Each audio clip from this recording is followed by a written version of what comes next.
Subscribe now and press the bell.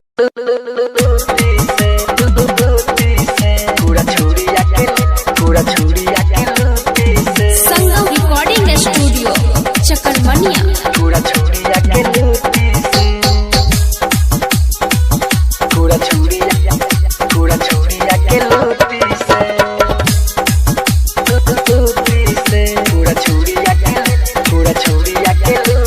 सज के सवर के छठी घाटे ओई हैं,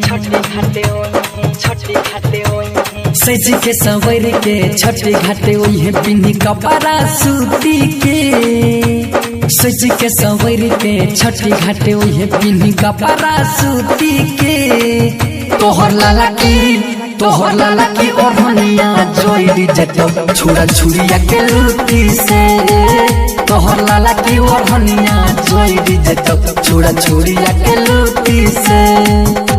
सजी के सवर के छठी घाटे ओई है, पिन्ही कपड़ा सूती के। सजी के सवर के छठी घाटे ओई है, पिन्ही कपड़ा सूती के। तोहर लाला की ओढ़निया जोड़ी जतो छुरा छुरिया के लूटी से। तोहर लाला की ओढ़निया जोड़ी जतो छुरा छुरिया के लूटी से।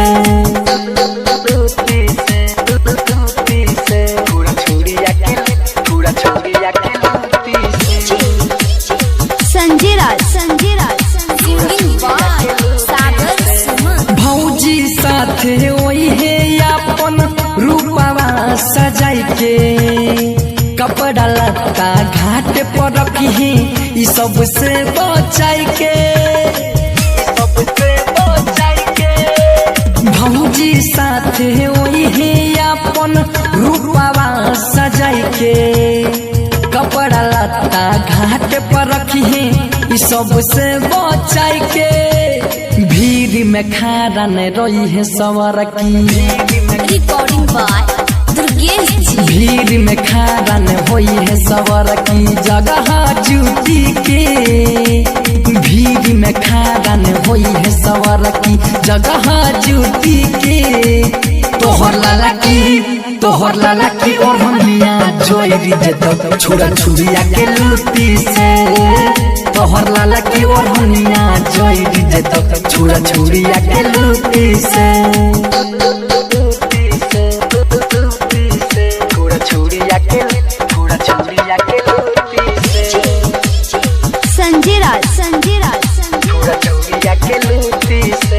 नेमुआ नारंगी के भरल तलैया, माथे दिह तू उठाई।